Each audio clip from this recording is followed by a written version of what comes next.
Hello viewers, this is Dr. Nizamuddin Qasmi. I am a sexologist as you know. आज की इस video में हम डिस्कस करेंगे एजोस्पर्मिया नील स्पर्म काउंट जिन लोगों को हो जाता है, फिर वो लोग उसके ट्रीटमेंट में, उसके इलाज में क्या गलतियां करते हैं, क्या कोताहियां करते हैं कि जिसकी वजह से उनका ये मर्ज़ सही नहीं होता। तो कुछ पॉइंट हैं जो अपनी प्रैक्टिस में हमने नोट किया है, जो पेशेंट गलतियां करते हैं इसके ट्रीटमेंट के दौरान, वो क्या क्या होती हैं, वो सारी चीज़ें आज की इस वीडियो में हम डिस्कस करेंगे। असल मकसद बताना ये है, जो मिस्टेक्स हैं, जो गलतियां हैं, जो कोताहियां आप लोग करते हैं, असल मकसद इसके पीछे ये है, पर्पज़ ये है ताकि आप इस गलती से बचें, इन कोताहियों से बचें, ताकि जो नील स्पर्म काउंट है, एजोस्पर्मिया की जो कंप्लेंट है, ये आपकी सही हो सके और ये डिज़ीज़ आपकी ख़त्म हो सके। तो देखिए, ओलिगोस्पर्मिया या एजोस्पर्मिया, ओलिगोस्पर्मिया मीन्स कि स्पर्म काउंट का कम होना, नॉर्मल लेवल से कम होना, और एजोस्पर्मिया मीन्स कि स्पर्म काउंट बिल्कुल ख़त्म होना, स्पर्म का बिल्कुल ही ना पाया जाना, नील स्पर्म का होना एजोस्पर्मिया कहलाता है। तो मार्केट में बहुत सारे प्रोडक्ट अवेलेबल हैं, बहुत सारी फॉर्म में अवेलेबल हैं, जो ये क्लेम करते हैं कि इसके इस्तेमाल करने से स्पर्म काउंट जो है इन्हेंस होता है, इंक्रीज़ होता है, बढ़ता है। अब होता क्या है कि डिज़ीज़ जो है, जो एजोस्पर्मिया है, नील स्पर्म काउंट है या स्पर्म काउंट उनका कम हो गया है, इसके पीछे का फैक्टर क्या है, इसके पीछे का सबब क्या है, क्या कॉज हैं कि किन वजूहात की बिना पर, किस वजह से उनका स्पर्म काउंट कम है या स्पर्म काउंट उनका जो है नील है। ये चीज़ सबसे पहले पहचानना और उसको जो है मार्क करना बहुत ज़्यादा ज़रूरी होता है। इसके पीछे के बहुत सारे फैक्टर्स होते हैं, जो मैंने बहुत सारी वीडियोस में पहले भी डिस्कस किया है। कुछ चीज़ें हैं जो हम बता देते हैं आपको। ऑब्स्ट्रक्शन अगर किसी शख्स में है तो ये बहुत ज़्यादा कॉमन हो गया है ऑब्स्ट्रक्शन, इसकी वजह से स्पर्म काउंट जो है नील तो आता ही है, या फिर अगर मेडिसिन लेने के बाद उनके स्पर्म बढ़ जाते हैं तो ऑब्स्ट्रक्शन की वजह से जैसे ही स्पर्म रिलीज़ होते हैं वो सारे के सारे मरे हुए होते हैं, डेथ होते हैं, उनकी ट्रांसपोर्ट के दरमियान ही उनकी जो है डेथ हो जाती है, मौत हो जाती है। तो जितने भी स्पर्म रिलीज़ होते हैं वो सारे के सारे डेथ होते हैं। ये तो हो गया कि ट्रांसपोर्ट की वजह से उनमें जो है ब्लॉकेज है, ऑब्स्ट्रक्शन है, जिसकी वजह से उनका स्पर्म काउंट जो है जब भी वो कराते हैं सीमेन एनालिसिस वो नील आता है। एक ये बहुत बड़ा मेजर कॉज है। दूसरा वेरिकोसील है। वेरिकोसील की वजह से भी कुछ लोगों में ये कंप्लेंट होती है। वेरिकोसील की वजह से क्या होता है कि सबसे ज़्यादा जो वहाँ पे ब्लड के रुकने की वजह से वहाँ का जो टेम्परेचर है वो नॉर्मल लेवल से ज़्यादा हो जाता है, टेम्परेचर वहाँ का बढ़ जाता है, जिसकी वजह से स्पर्म वहाँ पे सर्वाइव नहीं कर पाते। एक तो ये लाइफ स्टाइल उनका अच्छा ना हो, अल्कोहलिक होते हैं वो लोग, तो इस तरह के कॉजेज़ और फैक्टर की वजह से किसी शख्स में ओलिगोस्पर्मिया या एजोस्पर्मिया होता है। अब होता क्या है कि अगर किसी शख्स में कंप्लेंट होती है तो जैसे कि मैंने आपको बताया कि बहुत सारे प्रोडक्ट्स ऑलरेडी मार्केट में अवेलेबल हैं, वो उनमें से किसी एक का जो है इंतखाब करते हैं अपने हिसाब से। बहुत सारी वीडियोस यूट्यूब पर देख करके, रिसर्च करके वो प्रोडक्ट यूज़ करना स्टार्ट कर देते हैं। एक महीना ये करते हैं, एक महीना वो करते हैं, इस तरीके से एक महीना करते करते वो कई साल अपने जो है इसमें बर्बाद कर देते हैं, लेकिन फिर भी उनका स्पर्म काउंट सही नहीं होता। फिर वो ब्लेम करते हैं इन मेडिसिन्स को, ब्लेम करते हैं पूरे पैथी को कि सब लोग बेवकूफ़ बना रहे होते हैं, किसी का कोई फ़ायदा नहीं है, नहीं सही होता स्पर्म काउंट। जिन लोगों में ख़राब हो जाता है, एक मरतबा स्पर्म काउंट जो है नील हो जाता है, डिक्रीज़ होता है, वो सही नहीं होता, फिर ये उनका कॉन्सेप्ट हो जाता है, ये उनका मानना होता है। लेकिन गलती उन्होंने खुद की, किसी से कंसल्ट नहीं किया, उनको पता ही नहीं है कि इस डिज़ीज़ में जो उनकी कंडीशन है उस कंडीशन के अकॉर्डिंग उनके लिए क्या ट्रीटमेंट बेस्ट होगा, कौन सी मेडिसिन उनके लिए बेहतर होंगी, ये चीज़ उनको पता नहीं है। बस वो जो है मेडिकल स्टोर पे जा करके वीडियोस देख करके वो मेडिसिन ले लेते हैं और यूज़ करना स्टार्ट कर देते हैं। अब इसके लिए कौन रिस्पॉन्सिबल है? आप खुद ही तो रिस्पॉन्सिबल हैं। आपने अपना टाइम, अपनी जो है हार्ड अर्न मनी जो है वो आपने खुद वेस्ट की, अपना टाइम आपने बर्बाद किया। हो सकता था कि आप 1-2 महीने में सही हो जाते, स्पर्म काउंट आपका बढ़ सकता था 1 ही 2 महीने में, अगर प्रॉपर ट्रीटमेंट आप लेते हैं। एक तो गलती ये होती है, सबसे कॉमन गलती, सबसे कॉमन मिस्टेक यही है जो आजकल के पेशेंट करते हैं। एक तो बात ये कि मेडिसिन खुद से ही यूज़ करते हैं। दूसरी बात, कुछ पेशेंट ऐसे हैं जो कंसल्ट करते हैं, मशवरा भी करते हैं, लेकिन उनको जो मेडिसिन्स एडवाइस की जाती हैं कि आप ये मेडिसिन्स यूज़ करिए, अब हो सकता है कि वो मेडिसिन आपके एरिया में, आपके इलाके में ना मिल रही हों। अब वो लोग ये शर्त करने लगते हैं, ये ज़िद करने लगते हैं, इंसिस्ट करते हैं इस बात पे कि ऐसी मेडिसिन उनको प्रिस्क्राइब की जाएँ जो उनके एरिया में, जो उनके इलाके में अवेलेबल हों, जो वहीं से लेकर के वो यूज़ करने लगें। अब ये बताइए, इसमें जो पहली गलती थी और इसमें क्या डिफरेंस है? बात तो सेम ही है।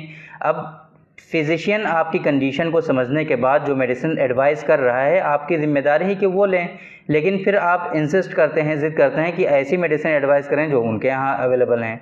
तो इससे कोई बेनिफिट नहीं है, कोई फ़ायदा नहीं है। बेहतर ये है कि जो मेडिसिन एडवाइस की जा रही है सिर्फ़ और सिर्फ आप वो यूज़ करें, तभी आपको रिज़ल्ट्स मिलेंगे। तीसरी जो सबसे बड़ी गलती करते हैं पेशेंट, वो ये करते हैं कि 1 महीने, 1.5 महीने मेडिसिन खाने के बाद वो लोग फिर से सीमेन एनालिसिस करा लेते हैं। कुछ लोगों में तो स्पर्म काउंट इन्हेंस होता है और कुछ लोगों में इन्हेंस नहीं होता है। तो जिन लोगों में स्पर्म काउंट बढ़ा हुआ होता है, इंक्रीज़ हो जाता है, बढ़ जाता है, वो लोग तो खुश होते हैं और ट्रीटमेंट को कंटिन्यू करते हैं। लेकिन कुछ लोगों में ऐसा होता है कि स्पर्म काउंट अभी भी उनका नील शो होता है।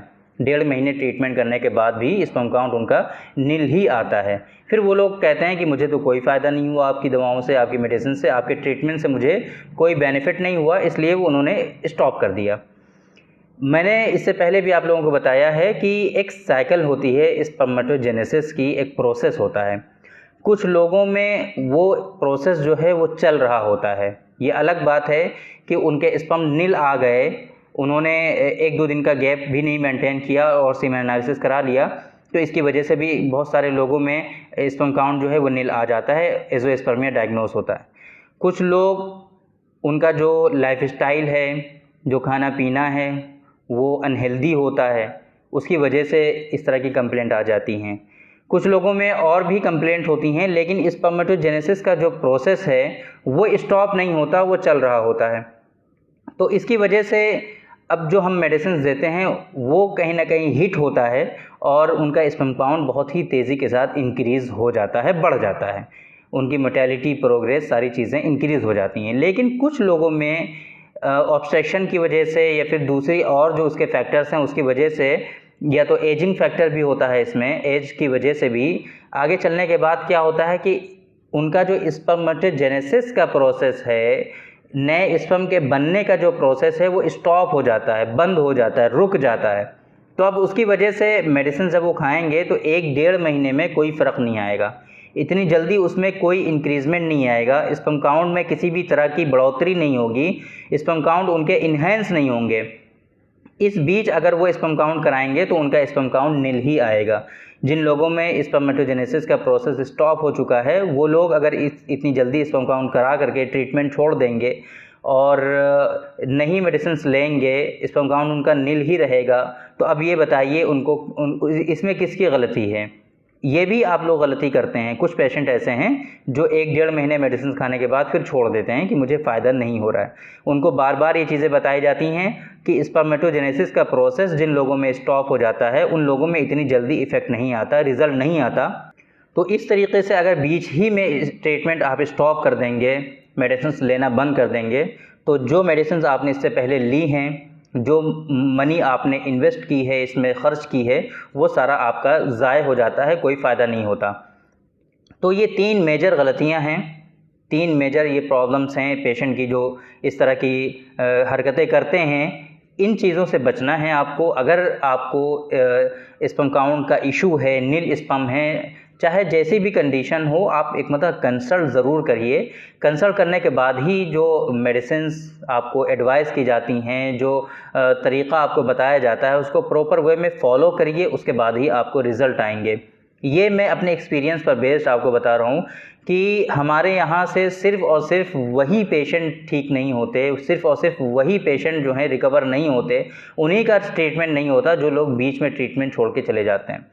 जिन लोगों ने ट्रीटमेंट कंप्लीट किया, क्योंकि कंडीशन सबकी अलग अलग होती हैं, हो सकता है किसी शख्स में 4-4, 5-5 महीने भी लग जाते हैं ट्रीटमेंट में, तो जो लोग कंटिन्यूअस ट्रीटमेंट लेते रहते हैं उन लोगों को फ़ायदा ज़रूर होता है। ऐसा हरगिज़ नहीं है, आज तक एक पेशेंट भी ऐसा नहीं है हमारा कि जिसने कंप्लीट ट्रीटमेंट किया हो और उसको फ़ायदा ना हुआ हो।